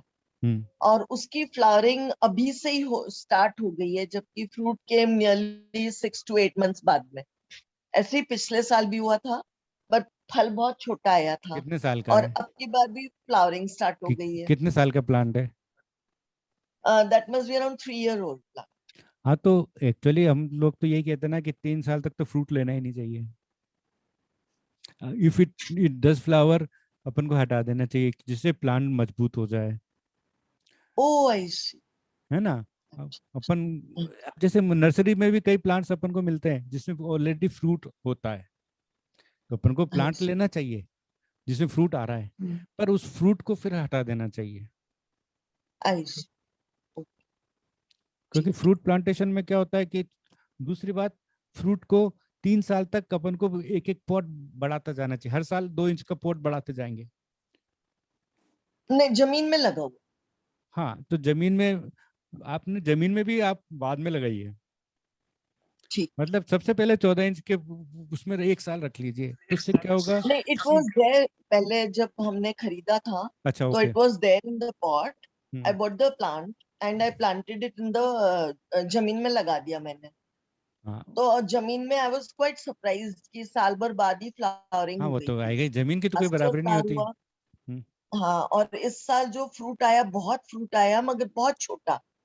हाँ, एक एंड तो देन उसमें, वो हट मैडम, गया अब सारा फ्रूट। जैसे मैंने आपको बताया ना, अब दोबारा फ्लावरिंग हो रही है। अब सुनिए, फ्लावरिंग जब आपकी खत्म हाँ हो जी। जाएगी और छोटे जब फ्रूट हाँ जी। बनने लग जाएंगे, देन यू शुड स्प्रे अच्छा। द, ये दिस पोटाश और फॉस्फेटिक जो मैंने आपको वो बताया ना, हाँ लिक्विड, जी। हाँ जी। हाँ उनको जी। आप जब फ्रूटिंग शुरू हो जाए ना, तब आप उसका स्प्रे करें, तो उनकी रिक्वायरमेंट बढ़ जाती है ठीक। पीएनके की। ठीक। ठीक है। ठीक। एक थर्ड थर्ड बस। एक उसी जगह पर जहाँ लॉकार्ट के पेड़ लगे हुए हैं, हम्म। वहां पर एक अमरूद का पेड़ है। वो बहुत पुराना है, दसियों साल पुराना हो गया होगा। हाँ। बहुत लंबा हो गया है, हम्म। बहुत ऊंचा हो गया है। और उसका इतना फ्रूट आता है, मगर सब में कीड़ा, ओके। ग्रीन में ही कीड़ा लगना शुरू हो जाता ठीक है, अब की बार जब विंटर्स आएंगी, मतलब अक्टूबर नवंबर में, आपको एक है। हाँ सीजन जी। को कॉम्प्रोमाइज करें या आधा प्लांट पे लें, जैसे एक वो काफी हिस्से में आ रहा है ना, तो आप हाँ आधा जी। प्लांट के प्रूनिंग कर दें। ठीक अच्छा। है ना। और फिर उससे क्या होगा, एक तो प्लांट छोटा हो जाएगा, तो ब्रांचिंग बढ़ जाएगी, और उसमें बाकी में अपन स्प्रे कर जाएं, तो इससे क्या है, एक तो अल्टरनेट बियरिंग हो जाएगी उसकी, 1 साल आधे हिस्से में आ जाएगा, 1 साल दूसरे हिस्से में आ जाएगा, तो इतना भी नहीं होगा फ्रूट की आपको बांटने के लिए परेशान होना पड़े। दैट्स गुड, बिकॉज मेरे पास नींबू का यही हाल हो रहा है कि बांटना मुश्किल हो रहा है, इतना नींबू आ रहा हाँ, है। एंड तो one last question I hmm, last, हाँ। कि मेरे पास जो चीकू का पेड़ है, उस पे बहुत फ्लावरिंग भी हुई और फ्रूट भी आया। हम्म। मगर वो फ्रूट में जैसे अराउंड 1 kg ऑफ फ्रूट तो ठीक निकल आया, हम्म। और बाकी का फ्रूट है वो ऐसा है पेड़ पे अभी तक। वो नहीं रहा, पक नहीं रहा तो लेट पकेगा वो। तो should I take it off क्योंकि नया फ्लावरिंग स्टार्ट हो गया है? हम्म। हाँ जी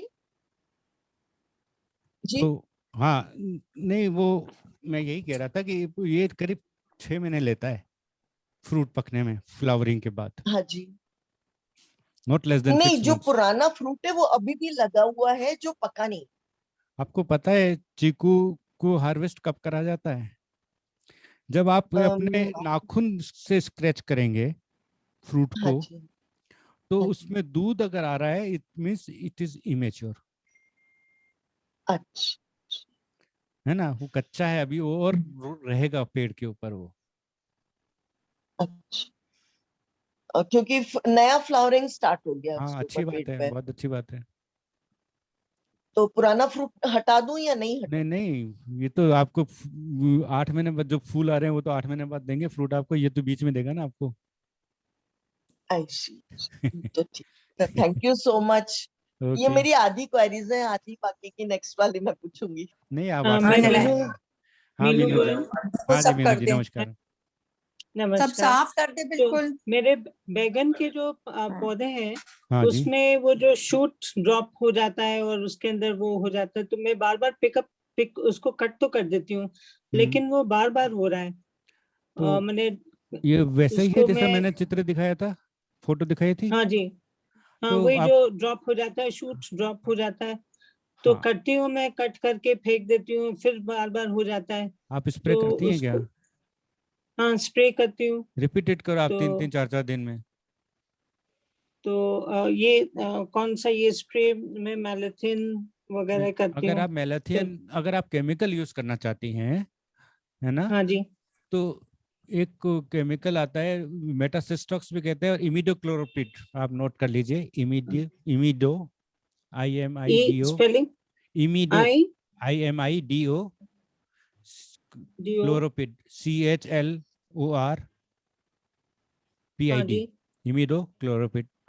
एक, PID। हाँ PID। इसके PID। अलावा एक फोरेट भी आता है जिसको कार्बोफ्यूरन ग्रेन्यूल्स कहते हैं, अच्छा। है ना, फोरेट, फोरेट। थ्रीनेट या कार्बोफ्यूरन के नाम से मिलेगा। उसके अच्छा। उसके तो ग्रेन्यूल्स इस, आते हैं, उसको आप अपने जमीन में डाल सकती हो थोड़े, तो अच्छा। सिस्टमेटिक होगा, है ना। और अर्ली स्टेज पे ओके। डाल दीजिए, जब फ्रूटिंग शुरू हो जाए तो आप केमिकल का यूज मत करिए, फिर आप इसको ऑर्गेनिक पे आ जाइए। ठीक है। और एक लेमन ट्री आपसे पूछ करके वो रिमूव तो कर दिया था मैंने, जी। वो एक उसमें वायरस सा लग गया था, हाँ आपने वो बताया था कि उसको रिमूव कर दें। हाँ। तो उसके साथ में एक और लेमन ट्री था, तो हम्म। उसको कैसे प्रोटेक्ट करें, क्योंकि उसमें भी थोड़ा सा, ज्यादा नहीं है, तो लेकिन उसमें उसको भी मैं प्रोटेक्ट करना चाह रही हूँ, तो अभी से कैसे रेगुलर तो उसमें अभी करें। जिसमें आपको थोड़ा सा भी इन्फेक्शन दिख रहा है उन डालियों को काट दीजिए, ठीक है, हम्म। और स्प्रे करिए। हर कौन वीकली सा? वीकली स्प्रे कर लीजिए किसी भी ऑर्गेनिक पेस्टिसाइड का। अच्छा, वीकली स्प्रे। हाँ। ठीक है। हम्म। और क्योंकि वो, एक जो मेरी, हम्म, बोलिए। ड्रमस्टिक, ड्रमस्टिक बार बार उसके पत्ते गिर जाते हैं, वो ड्रम अ, स्टिक को पानी बहुत अ, चाहिए। बहुत पानी चाहिए, लेकिन वो डालती हूँ, लेकिन फिर अच्छा खूब हरा भरा हो जाता है, फिर सडनली 1 2 दिन में वो सारे पीले होकर के गिर जाते हैं पत्ते। उस फिर तो आप उसमें एक तो सागरिका का स्प्रे करके देखिए, न्यूट्रिएंट का स्प्रे करिए, क्योंकि अच्छा, इसका सगा न्यूट्रिशन हो कैसा सकता है, है? न्यूट्रिशन पूरा नहीं मिल रहा है, जमीन में भी डाल सकते हैं आप। ये जो अपन स्प्रे करने के लिए कहते हैं ना, उसको अपन बाल्टी में डाल के पिला भी सकते हैं पौधे को। जैसे कि कौन से? जैसे मैंने आपको 3 तरह के बताए थे केमिकल फर्टिलाइजर, NPK वाले। एनपीके में कौन सा दे? कोई भी 20 20 ये 21? 12 12 19 या 19 19 19 कोई भी है ना, अच्छा, है ना, मतलब उसको दे दें। हाँ वो आप बाल्टी में घोल के, बड़े पौधों के लिए तो उसको जमीन में पिला दो। ओके। ओके, हम्म। ठीक है। हम्म। तो इस बार मेरा कद्दू का, हमने बहुत दिन पाला उसको, और उसमें वो बार बार फ्रूट वो गिर जाता था छोटा हो करके। हम्म। तो इस बार करेला, कद्दू सब में खराब हो गए हाँ तो सारे। वो रट्स लगा है मैडम, वो जो मैंने आपको हाँ, इसमें करेले के अंदर वो कीड़े हाँ हो बहुत गए सबसे थे। ज्यादा था करेले में। तो एक तो मैंने हाँ। आपसे कहा था एक आध तो तोरई की बेल लगा लीजिए। अच्छा, तो उसमें तो वो ज्यादा भी तोरी भी हमने सारे, क्योंकि वो बीटल्स आ गए थे हाँ, बहुत सारे बीटल्स, तो वो सारे अपने को स्प्रे फ्लावर्स को करना काट पड़ेगा गए। मैडम, खूब अच्छा। ऑर्गेनिक अच्छा। पेस्टिसाइड का हर जब कीड़ा लग गया है तो हर तीसरे दिन करना है, नहीं लगा है तो 7 दिन में हम्म। करना है, पर वो तो पूरे स्पेन में करना पड़ेगा। अच्छा। और सॉइल को कैसे इम्प्रूव कर लें, क्योंकि मैंने ना अब नेक्स्ट थोड़ा सा इम्प्रूव करना चाहते हैं सॉइल, क्योंकि हमने साथ में जहाँ खुदाई हो रही थी वहां से लिया था सॉइल, तो उसमें आप क्या क्या ऐड कर दें कि उसमें कंपोस्ट मिलाइए, कंपोस्ट मिला दीजिए। कंपोस्ट, तो ये मैंने खाद, गोबर की खाद। गोबर की हम्म। खाद से ज्यादा, अगर कम एरिया में है तो केचुए की खाद डालिए। हाँ, गोबर की नहीं, खाद में जैसे बीमारी कीड़े बहुत आ जाते हैं, गोबर की खाद में वीड्स भी बहुत आते हैं, केचुए की खाद में नहीं आएंगे। या लीफ मैन्योर्स कहीं मिल रही हो खाली, लीफ मैन्योर्स यूज करिए। और वो खुद का बनाया है, लेकिन हमने कंपोस्ट, लेकिन समझ नहीं आता कि कब तक उसको सड़ाना पड़ता है।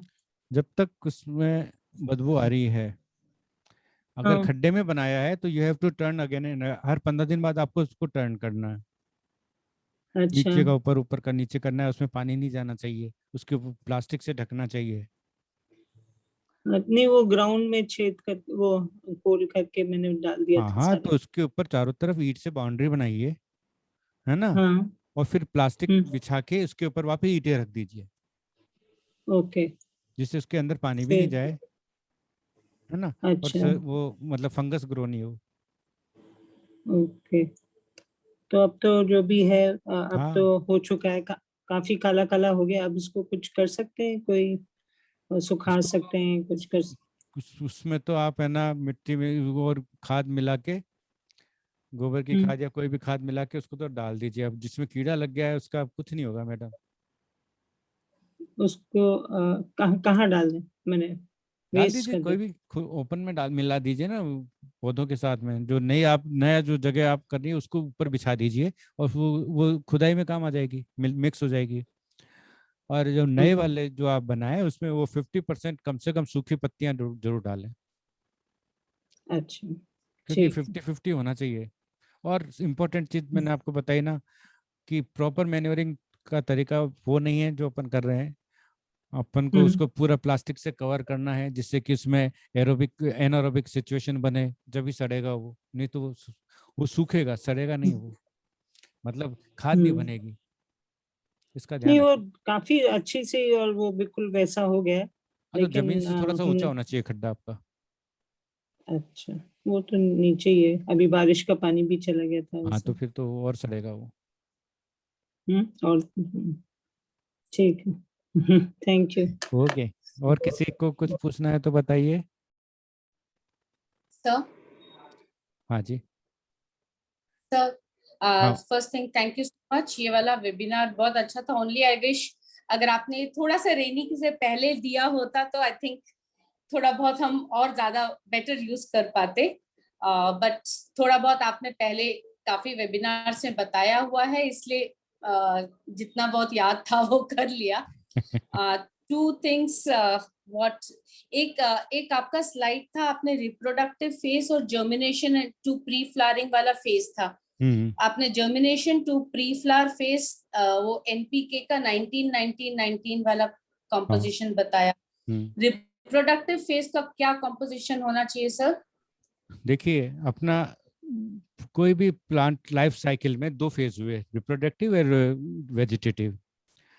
अब लाइफ स्पान फिक्स है अपना। हम्म जैसे 120 डेज है किसी किसी भी वेजिटेबल का या किसी भी का। अगर शुरू में नाइट्रोजन आपने ज्यादा दे दिया, तो जो एक 40-80 का जो रेशियो होना चाहिए वो 60-60 का हो जाएगा, है ना। अगर अपन ना नाइट्रोजन ज्यादा देते रहे तो हम ये कह रहे हैं कि जो ही फ्लावरिंग शुरू हो जाए, then we should go for the phosphoric and potassic fertiliser. Okay. तो अपना फिर फ्रूट्स में जाएगा वो क्योंकि उसकी रिक्वायरमेंट भी बढ़ चेंज भी हो जाती है और बढ़ भी जाती है। तो नाइट्रोजन की अपन बंद कर देंगे। नाइट्रोजन हमको उस स्टेशन तक ले आया। अब अगला स्टेशन अपन को फास्फोरस और पोटेशियम के साथ करना है। ओके। ओके। ओके।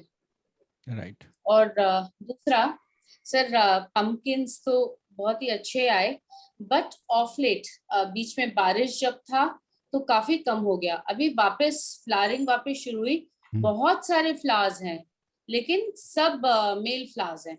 हाँ, ये आता है, ट्रांजिट फेज आता है, आएगा। ओ अब अच्छा, ओके, ठीक है, नॉर्मल। सुनिए, जो उसके मेल फ्लावर्स हैं उसको भी यूज करिए ना, पंपकिन के।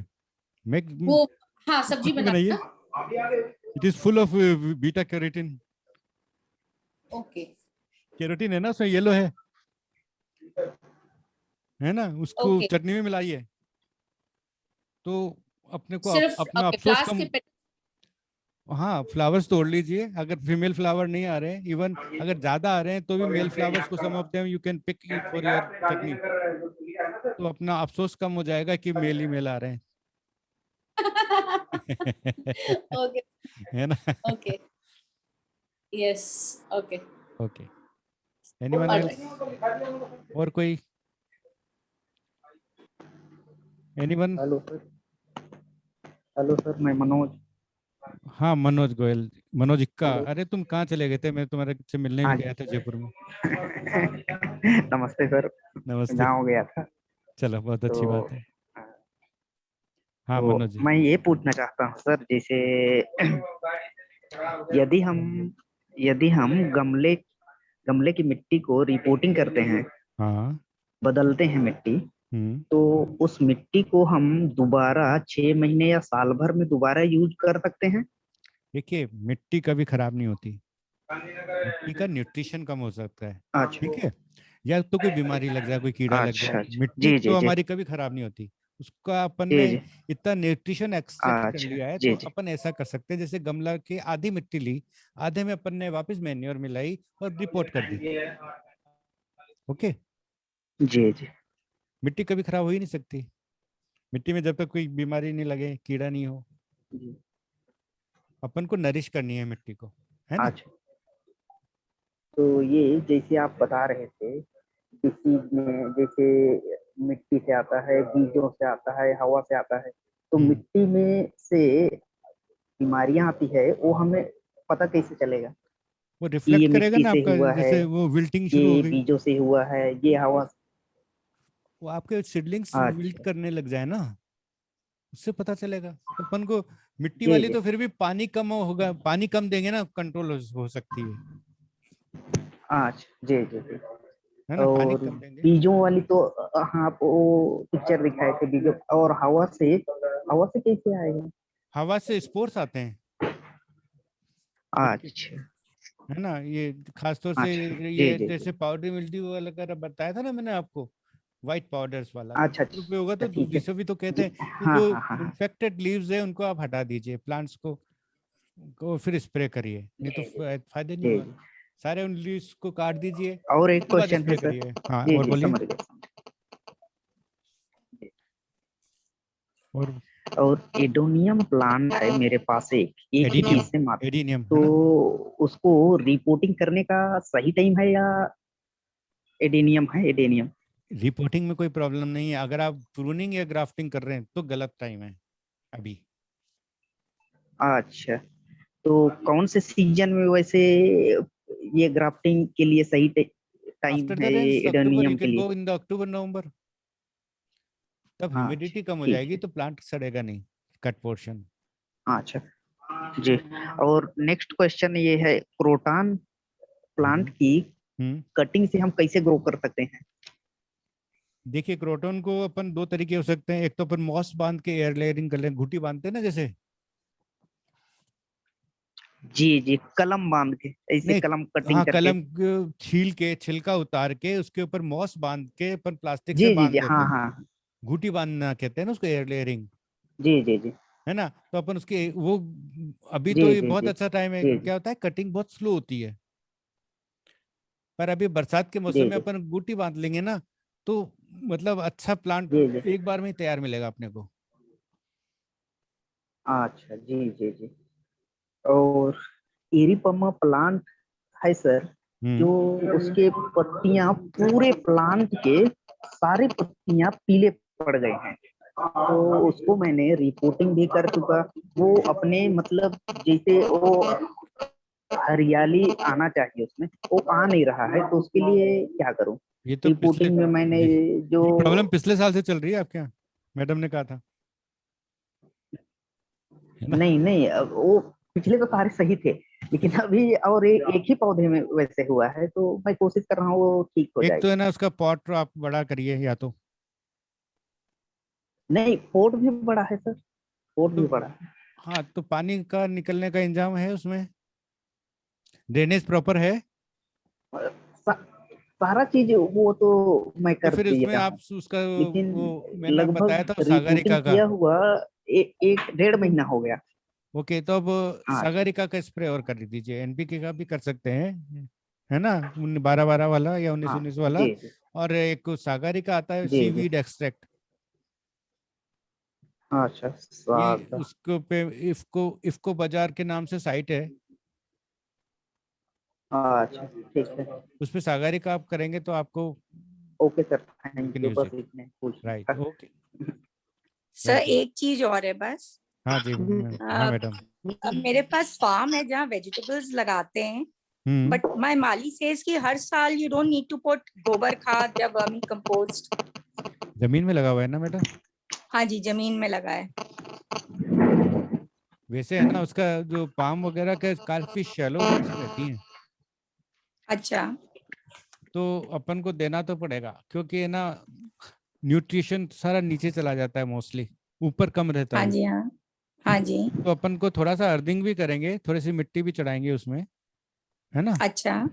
हाँ और जी। और थोड़ा सा मैन्योर के साथ 50% मैन्योर और 50% मिट्टी चढ़ा के, और इसके चारों तरफ अच्छा। मतलब वो बना दें आप, जैसे अर्थिंग करते हैं ना, स्टेम के चारों तरफ मिट्टी चढ़ा के, हाँ डायरेक्ट जी, हाँ पानी है ना, हाँ। मिट्टी उस स्टेम को नहीं टच करे, अच्छा। बहुत जल्दी सड़ता है ठीक है। अरेका पाम वगैरह। हाँ जी, ठीक हाँ है जी, sir, anyone else, thank you. या अपन इसको जो वो करें अभी? हाँ नूतन जी, नमस्कार सर। हाँ जी, नमस्कार मैडम। आपसे पूछना था, जैसे मैं तो बहुत अच्छी तरह प्रोफेशनली तो नहीं कुछ कर रही हूँ, लेकिन जैसे कुछ भी खरीद लेती हूँ, कभी गोबर की खाद, कभी पत्ती की खाद, तो ये पत्ती की खाद कहाँ ज्यादा यूजफुल होगा? Where should I use it more? देख, maybe in leaf vegetables और मैन्योर जो है ना व्हाट? मैडम, इसकी इसमें हाँ जी। न्यूट्रिशन कम होगा। सबसे अच्छा ओके। तो मैं उसको केचुए की खाद को मानता हूँ, vermi compost. Vermi okay. Compost is the best, क्योंकि उसमें ना तो वीड्स के सीड आएंगे, ना उसमें खरपतवार के बीज आएंगे, अच्छा। है ना, तो ओके। अच्छा।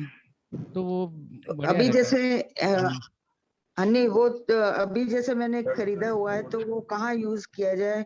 किसमें ज्यादा बेनिफिशियल होगा उसको पहली डालना? बात तो आप बरसात में मैन्योरिंग नहीं करते हैं अपन, ओके। जब रेंस रिसीड हो जाएगी तब अपन जी उसको जी। बिखेर के और फिर गुड़ाई करके उसको इनकॉर्पोरेट करेंगे। ओके। हम्म, अच्छा ठीक है। और नीम खली कब यूज नीम करें? खली भी डेप्थ पे जानी चाहिए, कम से कम 3-4 इंच नीचे। अच्छा, वो आजकल यूज कर सकते हैं?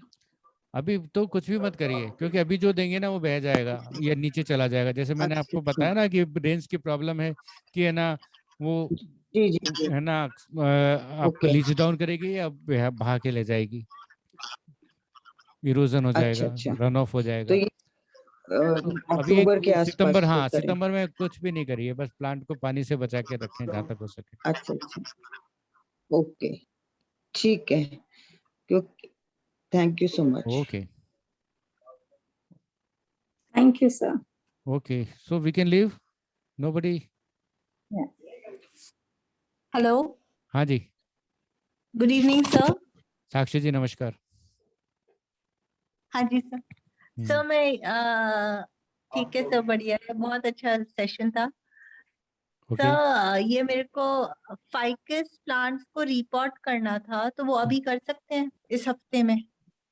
कर सकते हैं, कोई प्रॉब्लम नहीं है, बरसात में करने में अपन को ठीक है। तो प्रूनिंग हाँ वूनिंग हाँ। नहीं ठीक है। करनी है, बाकी तो अच्छा है। हाँ जी, प्रूनिंग वगैरह अपन को नहीं करनी है, कटिंग प्रूनिंग, बाकी पेन तो लेकर, वी कैन डू। प्रूनिंग कर ली थी। पेन प्रूनिंग का कर ली थी। प्रूनिंग अगर आप अरे करती हैं तो अपन को रिस्क रहता है। किसका? फाइकस का? हाँ जी, फाइकस फाइकस का तो प्रूनिंग तो आप कर ली थी सर, एक्चुअली 3 हफ्ते पहले कर ली थी। हाँ तो ठीक है, अपन ज्यादा से ज्यादा फाइकस फिर- तो वैसे हार्डी प्लांट है काफी। हाँ जी, ठीक है, हम्म, ओके, ये thank you sir, thank okay. You. एक कृषि विश्वविद्यालय नमस्ते सर। नमस्कार, कौन बोल रहा है? हाँ, सर भारती जी। ये भारती हाँ सर, ये टोबैको कौन सा वाला यूज करना है? Tobacco leaves? टोबैको लीव्स, ये जो पान की दुकान पे तंबाकू मिलता है ना, लाल पुड़िया वाला। मार वीडियो में दिख रहा है, वो भी देख रही है, वो भी देख। ये इक्का जी आवाज बंद करो अपनी।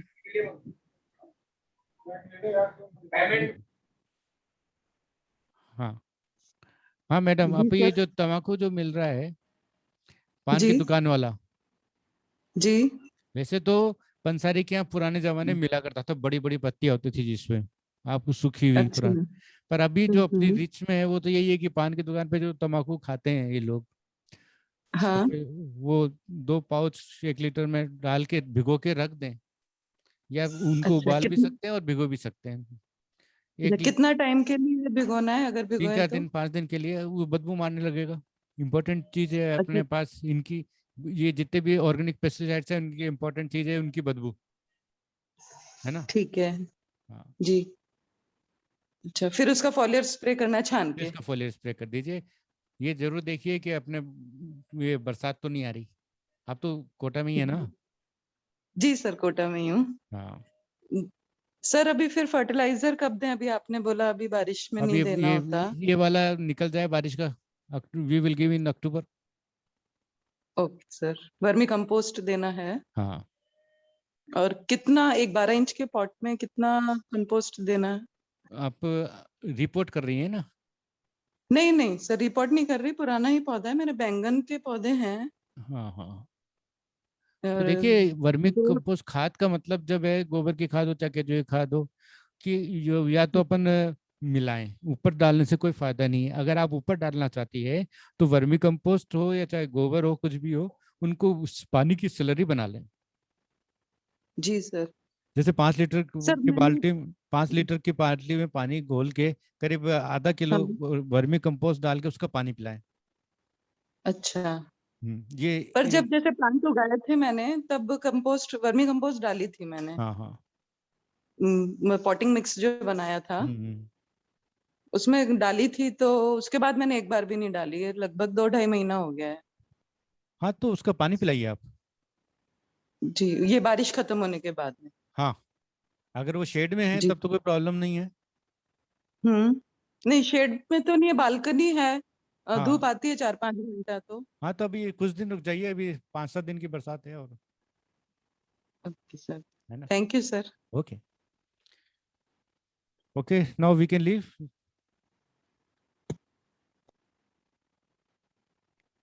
Yes, sir.